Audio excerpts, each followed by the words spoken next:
When the spending starts, the mending starts. Welcome to the War Room. Friday, June the 5th, the year of our Lord, 2020. I'm Raheem Kassam, joined in studio by Greg Menz, Jack Maxey. A bumper morning's worth of news to go through. You know, my favorite days, gentlemen, is when we throw the show clock out an hour before the show and we have to do the whole thing from scratch. We had hydroxy in the open. We had all of the stuff from last night taking place, the protest. We'll get to all of it, ladies and gentlemen, I assure you. But right now, I want to introduce a very special guest. We're so grateful for Larry Lindsey joining us on the line now, the former director of the National Economic Council, to talk about these extraordinary numbers coming out. America's unemployment rate falling this morning against all or most 90%, 95%, 99% of predictions. Larry, thank you so much for joining us here this morning. Oh, it's my pleasure, believe me. Well, walk us through it, because I am economically illiterate. Many people will tell you this, so we're relying on you. How does this happen? What does this mean? I feel like it's pretty extraordinary. It was extraordinary, and, in predicting this number, you're probably better off not knowing any economics. Probably we all got it wrong. What happened was the unemployment rate last month was high, 14.7%. It fell 1.4 points to just 13.3%. Now, that's a high number. There's no question about it. But most people were talking about a number in the low 20s. So we all thought it would go up a lot, and instead it went down. And can only be fantastic news. Larry, this is Jack Maxey. I was wondering, can you identify any of the things that you think the administration did at the start of this, some of the stimulus, et cetera, that may have been motivating this and allowing us to get the country back on track again in a quicker fashion, shall we say? I spent the morning that, and there is only one plausible explanation, and that is the Paycheck Protection Program. If you think about the timing of when the money for that went out to small businesses, and the timing of the survey weeks for these reports in April and May, it's very clear that's what happened. The administration was involved. The move was sponsored by Susan Collins of Maine, Marco Rubio of Florida, and it was targeted to small businesses. And what happened was small businesses went out. They realized that the government was going to help them out in hiring workers and retaining workers, and that is exactly what they did. It's pretty extraordinary stuff that we're looking at, not least because, of course, all of the news outlets this morning have still maintained their original URLs on what their story was going to be. So when you see the stories pop all over social media this morning, you'll see the headline from the Associated Press and the Washington Post saying exactly what we're seeing right now. But the actual text of the thing still says, unemployment gonna hit 20%, and this is going to be another bad day for the United States and for the global economy. Larry, what does this mean now going forward? I tweeted this morning again, explain to me, because maybe I'm economically illiterate, but I said, look, this is a very important and cathartic moment for the United States. It's been bad news after bad news after bad news this year. This is a moment I think a lot of people have been hoping for, waiting for. Does this mean things will reopen faster? And what about my new slogan, when the spending starts, the mending starts? Do you think Americans should go out on the back of this news if they have the ability to spend and spend?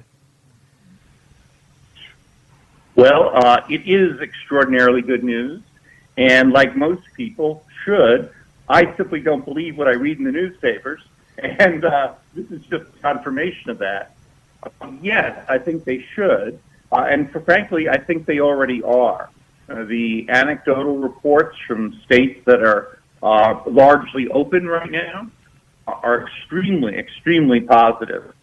Not only that, folks have a lot of money in the bank. We mailed out $1,200 checks to folks in April. We had a very generous unemployment insurance program. And so by my calculus, American households have about 460 billion more dollars in their bank accounts at the end of April than what they normally would have. Now, that's a lot of spending, and I think that's part of what's going to drive the economy in the quarters going forward. You asked, will we have a faster recovery? Well, it's going to be fast compared to usual, but perhaps not compared to how deep it was. It'll still take us about a year, in my opinion, to get back to where we used to be. But one of the things that's holding us back is there are a lot of blue states out there that still have restrictions on that they really don't need to have on. And California, I think, is the lead example in this. More and more, they are reopening, but the pace of reopening is slow. And that's going to hold back the expansion. Can I ask you what you think is driving that failure to reopen in those blue states? Do you think it's a political calculus, or is it hyper caution? Well, it's both of those for sure.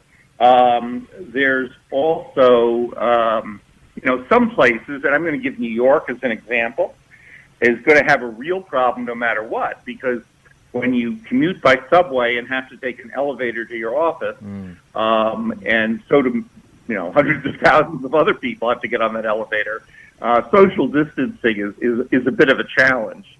That said, I watched the mayors and governors cheering for protests and in a few cases cheering for riots, and there's not a lot of social distancing going on there.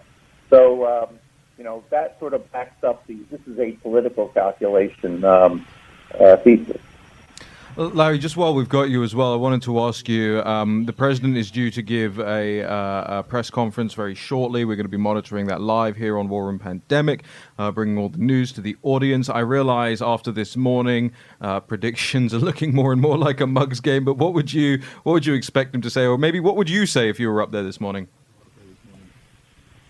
Well, predicting the president, what the president's going to say it's not what I try and do, and sometimes it's probably not a good thing to be an expert in, because he says what he wants to say. What I would stress is that this morning's number was a sign America is coming back, that we've confronted the crisis, and the worst seems to be over on the economic side of it and also on the health side of it. And that is fantastic news for America.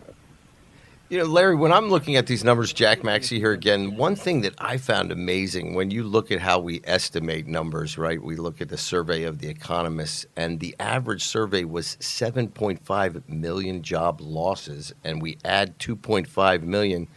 I think they say it's the largest job increase in a single month in history. But what I can't believe is the enormity of that spread. I mean, there's 10 million there on the line between the negative number and the positive number. Right. Have you ever seen anything like this?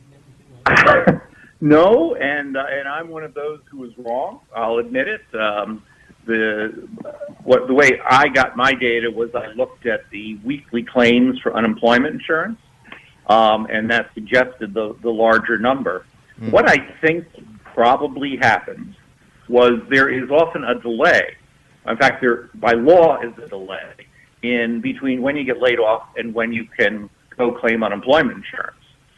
Plus, a lot of people who got laid off this, have never collected unemployment insurance. Probably even know how to go about doing it. And may have taken their time. So I think there may have been, a delay in that, and that's one reason we got it wrong, because the claims were coming in late, and were actually masking an underlying trend that was improving. We're speaking with Larry Lindsey. The only reason I can guess why I was wrong, and when I'm wrong, I have to go back and figure out why the heck I got it wrong. Well, isn't it a great day to be wrong, right? It is exactly the right way to be wrong.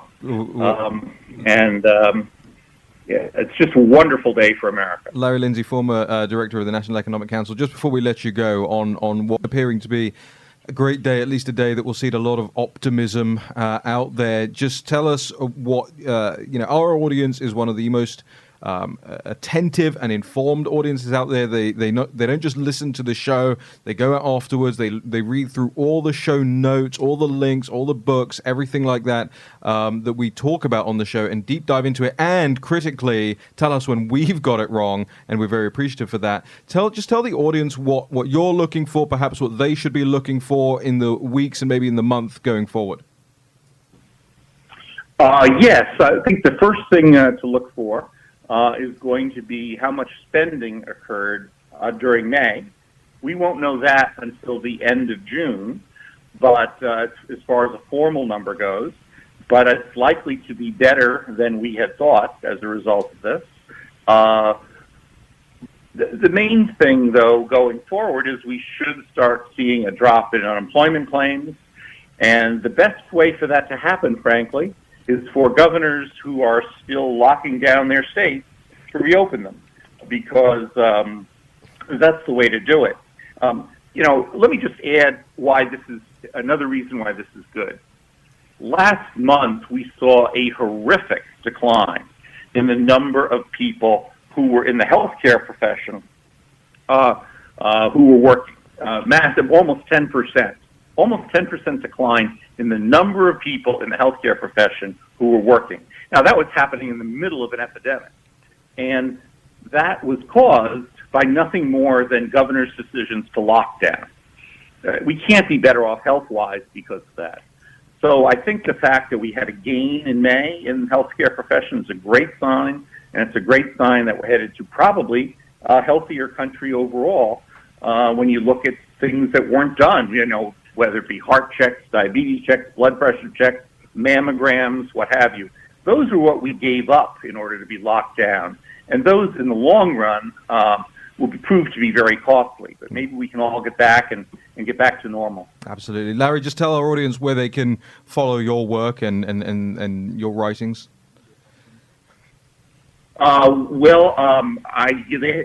My writings just go to my clients. Yeah. But one place where I urge them to go, it's an open website.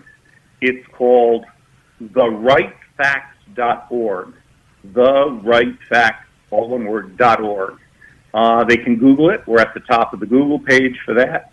And what we do is we put out some easily understandable charts and graphs that show what is really happening, and not the kind of misstatements and out of context statements that you'll see in a lot of news sites. That's awesome. Therightfacts.org. We'll put that on our site. We'll get it out to our mailing list today. Larry, Lindsey, we're very grateful for you joining us here this morning on War Room Pandemic. Thank you. Amazing stuff. Thank you. Have a great day. And you yourself. Too. Absolutely. Amazing stuff this morning. And ladies and gentlemen, of course, up until now, the big gut punch of 2020, it doesn't disappear overnight, but if you're going to succeed in your business, take every possible advantage you can. Smart companies are run on NetSuite by Oracle. So if you're looking at this recovery and wondering how you can expedite it, that's the world's #1 cloud business system. netsuite.com/Bannon is where you get all of your information like that. We're going to come back in just a moment. We're going to hopefully be joined by Stephen K. Bannon to reflect on what's going on here, and more, wider, packed out show again. I thought we couldn't top yesterday, but it looks like we might just do it. Bill Gertz, General Spaulding, Harlan Hill, Raynard Jackson, Jason Trennett, Jack Maxey, Greg Manns, Raheem. You're in the War Room. # War Room Pandemic. We'll be back in just a moment.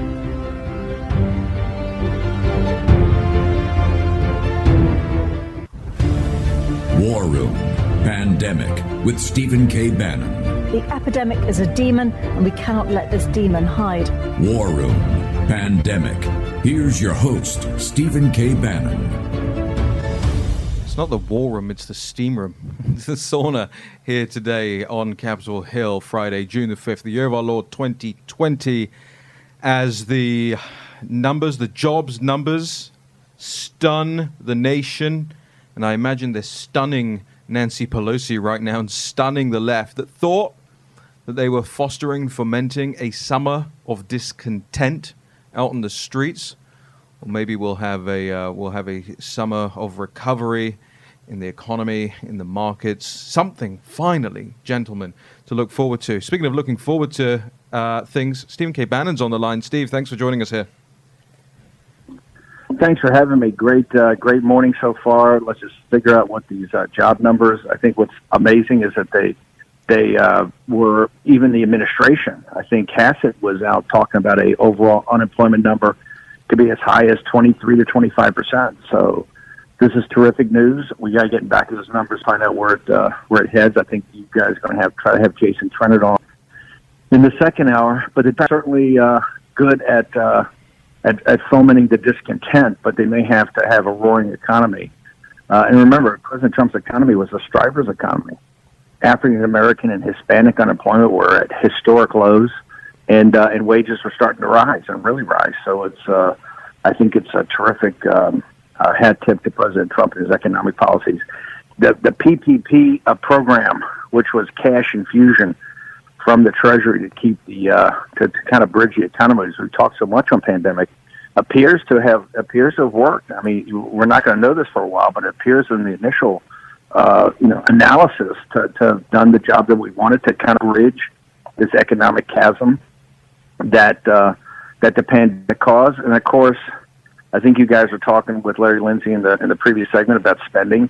That's what we call destruction of aggregate demand. If that comes back, we could get this economy back and get it back much quicker than people are talking. It was just last week that the Congressional Budget Office put out a report that says the GDP of 2020 would not be reached. That number would not be reached for the entire decade.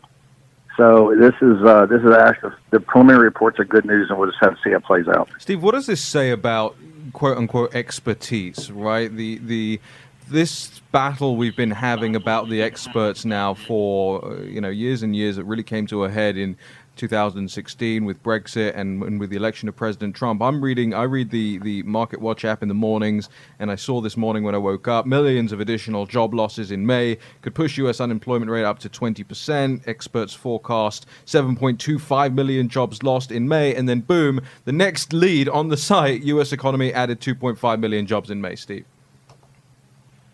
Well, look, first off, this is enormously complicated, but let's talk about that. I was the guy to put out this phrase, deconstructing the administrative state. It's not to tear down the administrative state, but to get it to work better for the American people, and particularly more entrepreneurial. What we've seen is we have a 19th century, mid-20th century structure of our government for a 21st century world, right? I'm talking about the bureaucratic part, the administrative apparatus. And I think both in the pandemic, now in the economy, you're seeing legitimate questions are going to be asked about expertise. Is it really understand the power of the internet? Does it really understand the power of blockchain? Does it really understand the power of 5G? Does it really understand how these technologies are so quickly transforming the world by how things are managed, how things are administered, and what the impact of those are? So I think it's a very legitimate. I'm still a huge advocate of deconstructing the administrative state. I think we've seen that as the CDC, the FDA, all of the problems. And these are not simply mistakes. People make mistakes. Institutions make mistakes. But the way they respond, I think also you can see it now, and not just the economic forecasting, but actually where you put cash to work and you put capital to work. So, Raheem, I think this is one of the things that to work through. And you can tell the apparatus. I'm not a deep state guy. I don't think there are any conspiracies. I also don't think there are any coincidences. You can see by this tremendous reaction against President Trump, and I know you're going to get into it in the next segments of the show. We get Bill Gertz, who has the great reporting on what happened at Lafayette Park. Also, Bill is one of the most dialed-in guys in the Pentagon with sources that has been at this beat for 30 years. That's what he writes down in the ring for the Watch Times. You also have General Spalding, who's one of the most honored guys they have. Steve, maybe we can we try and reconnect with Steve? Steve, we're losing every sort of second or third word from you there. Maybe we can try and reconnect you real quick. But we do want to finish that thought as well, because I got more questions for you, guys. Let's try and get Stephen K. Bannon. One interesting thing in this report today, which goes directly to the administrative state, whether it exists or not, is that the only place where employment is seeing a clear drop is inside government. So perhaps there is a silver lining. Tell me that this. again. It says, that they've got increasing in hospitality, construction, education, health services, and retail trade. By contrast, employment in government continued to decline. I think we're not going to be joined by Stephen K. Bannon. I think he's going to be in a place with some bad signal for a while. So more secret trips. I think the good news keeps rolling in.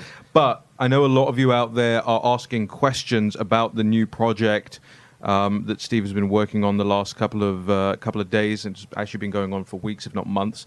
About the new China Republic. We're going to be doing a special on that, so don't worry. We like to tease things out and drive some intrigue on these things. We're going to be doing a special on that and some programming notes. We will have a special as usual tomorrow on Saturday. We're talking about D-Day. That's some interesting stuff. Remember, Lindsey was talking about the difference between the states that are opening up and the states that are not opening up, and the question as to whether or not this is politically motivated or poor science or what have you.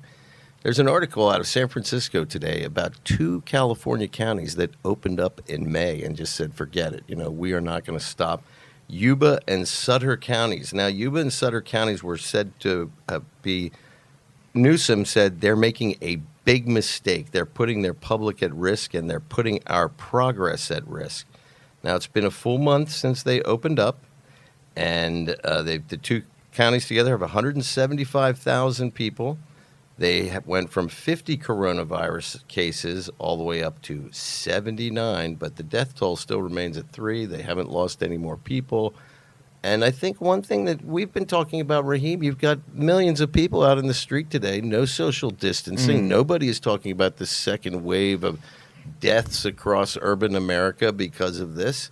And now you see 2 counties that put caution to the wind, if you will, a month ago, and they seem to have done quite well. I think what we're going to have to do is just like we did going into the pandemic, is going across the world also and seeing how localities, not national numbers, it doesn't really tell you all that much, but you drive into localities, like you did, Jack, at the beginning, right, when we were talking about population density and all of this stuff, is we'll go through and look at how localities have been doing this. Because in the northwest of England, I believe, they're reporting today that the R number is over 1 for the first time in a long time. So what have they been doing? What have they been doing incorrectly? Those sorts of things. But quite interestingly, though, if we're looking for more good news, over Tuesday through Wednesday in New York, for the first time since early March, since their very first death, it was a 24-hour period in New York City with not a single COVID-19 death. So I do think that this thing is winding down. I think the best thing that we can do is get people back inside their stores, get the responsible humans back out on the street to counteract some of these irresponsible people who are out there taking advantage of a bad situation to loot, burn, and rob. That's right. A lot of people in the comments on the YouTube live chat. By the way, ladies and gentlemen, you can watch us.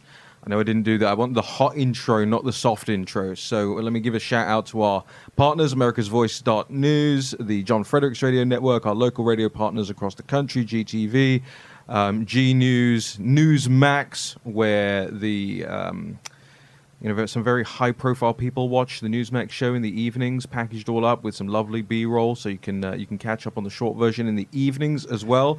Greg, you look like you had something to say. It's rare, but you looked.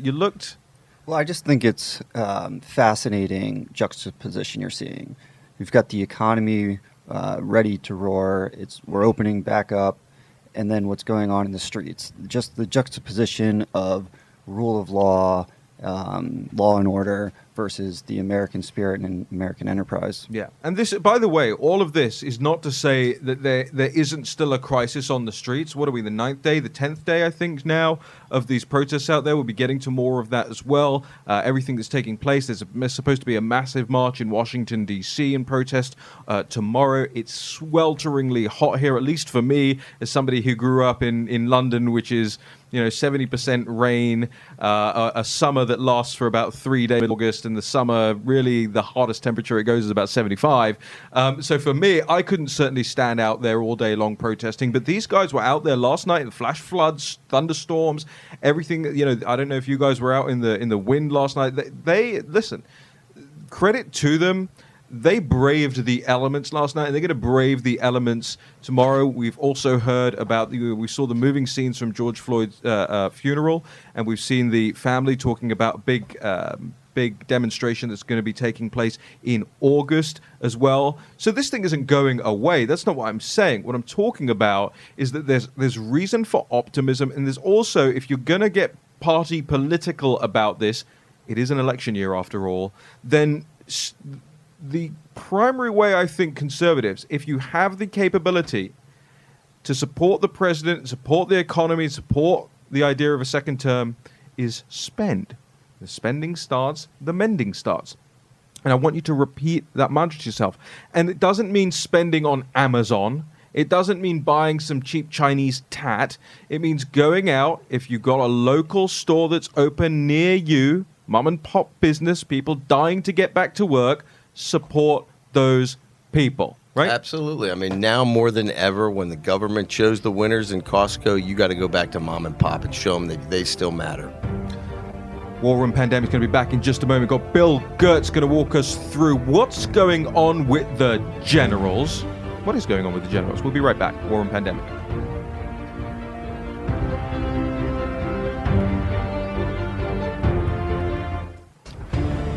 War Room Pandemic with Stephen K. Bannon.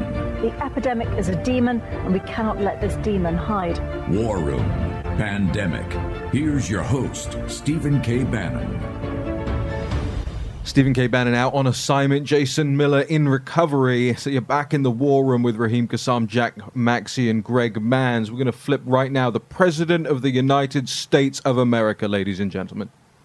You don't see the problem in Minnesota now at all, not even a little bit. You take a look at a great city, great city, Minneapolis, and it was under siege like nobody's ever seen, where people are running from a police department, the great police, and they were told to. They didn't want to run. They were told to. It's bad governing, and I'm not blaming the governor. I'm blaming the mayor. But we want to get all of this finished. This is a great tribute. What we're announcing today is a tremendous tribute to equality. We're bringing our jobs back. You know, when we had our tremendous numbers, and when we had, just prior to the China plague that floated in, we had numbers the best in history for African American, for Hispanic American, and for Asian American, and for everybody. Best for women, best for people without a diploma, young people without a diploma. I mean, so many different categories. Our numbers were the best in almost every category. We had the most people working in the history of our country, almost 160 million people. We were never even close to that. So we had things that we were doing so well, and then it came in, but we're going to be back there. I think we're going to actually be back higher next year than ever before. And the only thing that can stop us is bad policy. Frankly, left-wing, bad policy of raising taxes and Green New Deals and all of the things that you have been writing about long and hard. That will stop it like you wouldn't believe. And frankly, it's holding it back. If there were no possibility that can happen, and I like to be an optimistic person, I think we're looking very good. I think even before today, the polls that I've seen and the polls that we do were looking very good.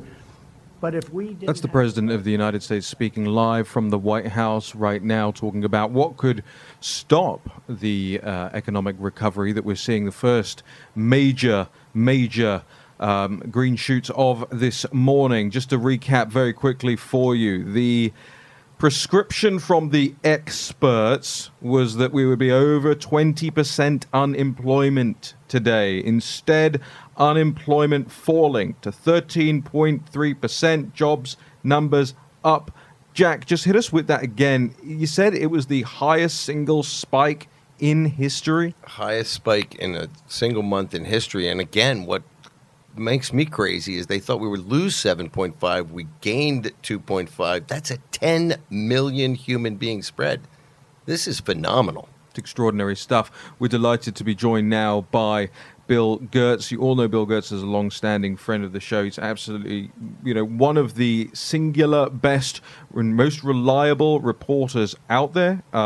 Bill has been the author of a great many books, Deceiving the Sky, not to say the least. Bill also has a brand new book out, How China's Communist Party Made the World Sick. Bill, welcome back to War Room Pandemic. Hi, Raheem. Good to be on the show. Hey, Bill, you look great. I'm envious of the upper neck and the non-tie there. It's absolutely sweltering here in the war room. I'm getting a lot of comments on the YouTube live chat. Raheem, just take off the jacket, take off the tie. And I'm just thinking to myself, well, firstly, I didn't iron my shirt, so I don't want to take the jacket off.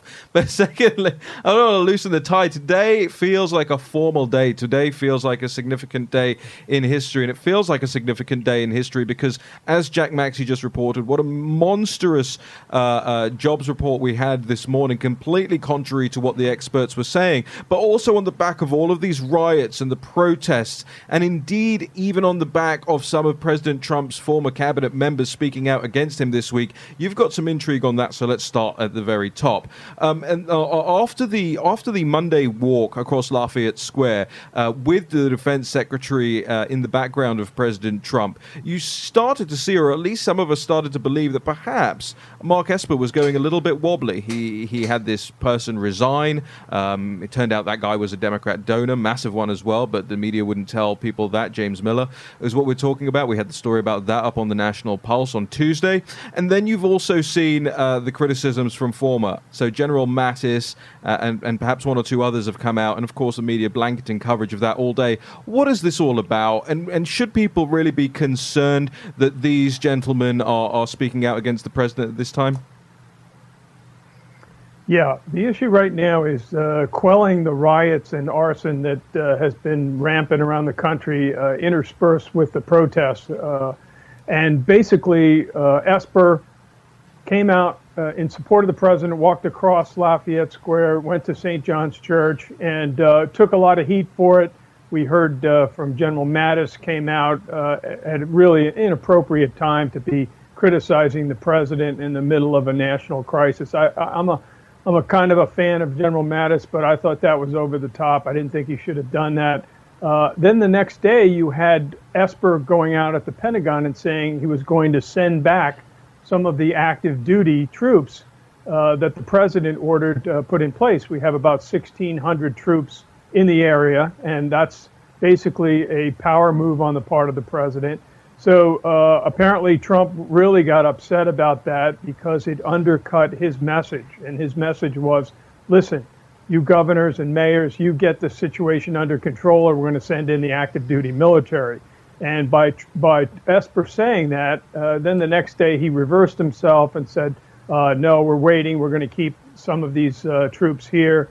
Now the latest is they're getting ready to go back to, some of them are getting ready to go back to their home bases. So that raised questions about whether the president was going to go into his you're fired mode and tell Esper to see the door. The political pros are saying don't do that.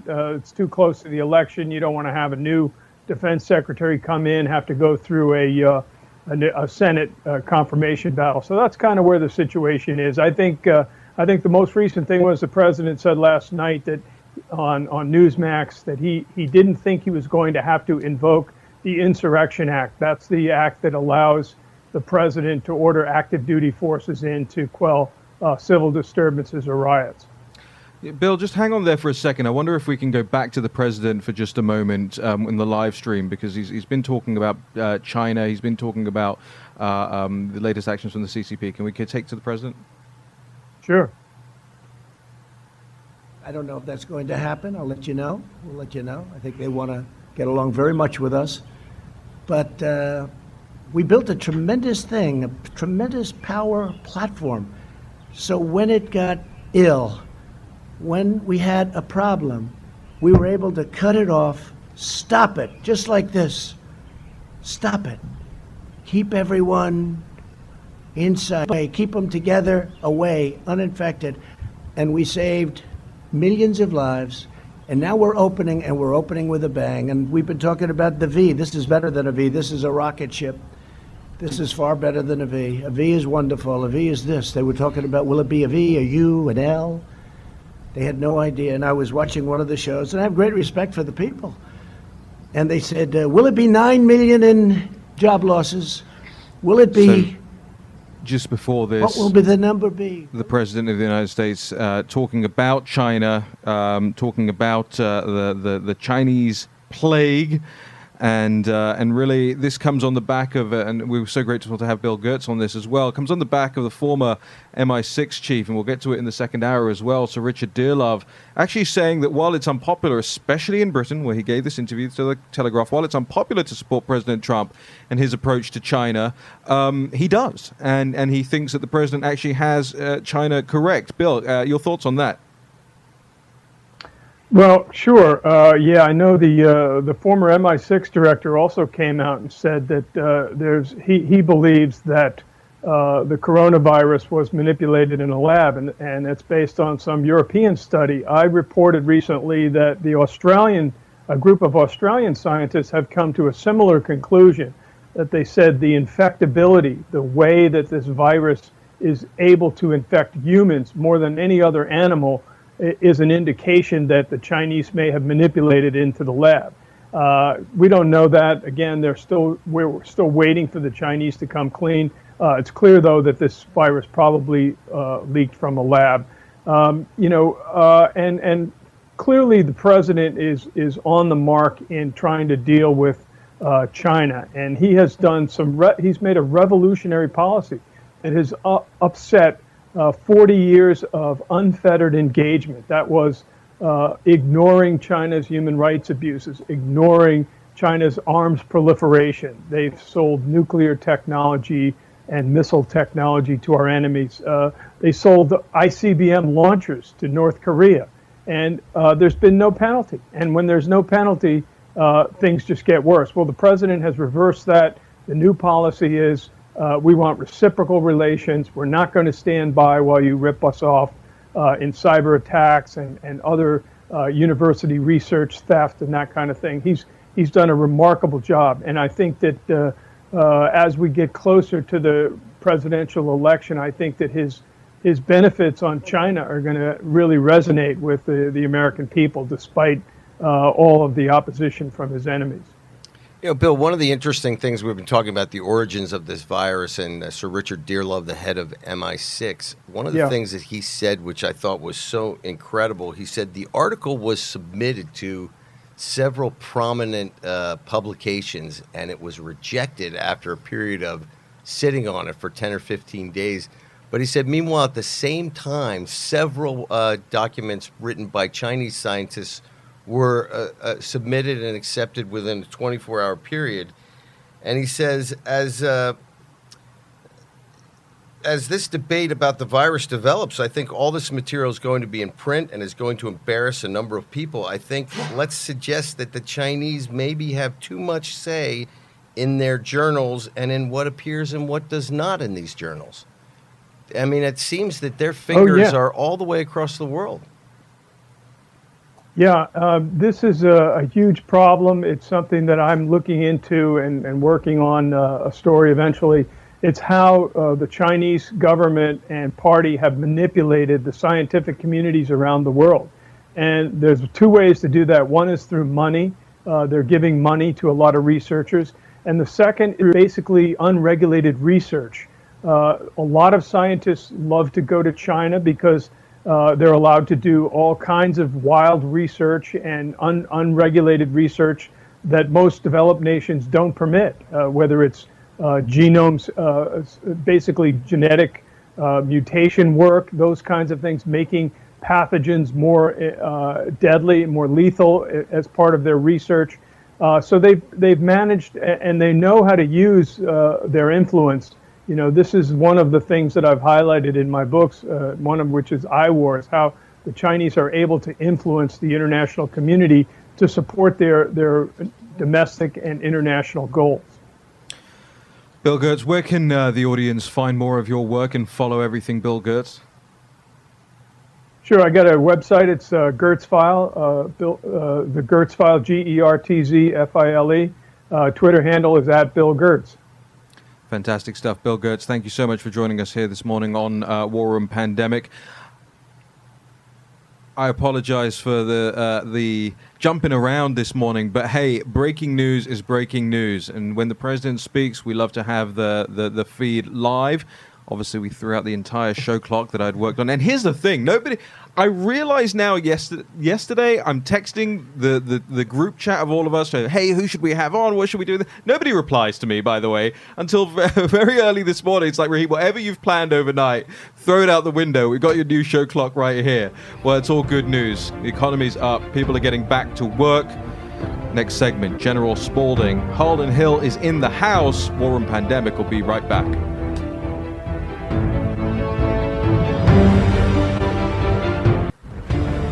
War Room Pandemic with Stephen K. Bannon. The epidemic is a demon, and we cannot let this demon hide. War Room Pandemic. Here's your host, Stephen K. Bannon. On this show, we're grateful to have NetSuite by Oracle as one of our sponsors. And, I think people are starting to realize that it's time to get the house in order to help you do that. NetSuite by Oracle is the world's #1 cloud business system.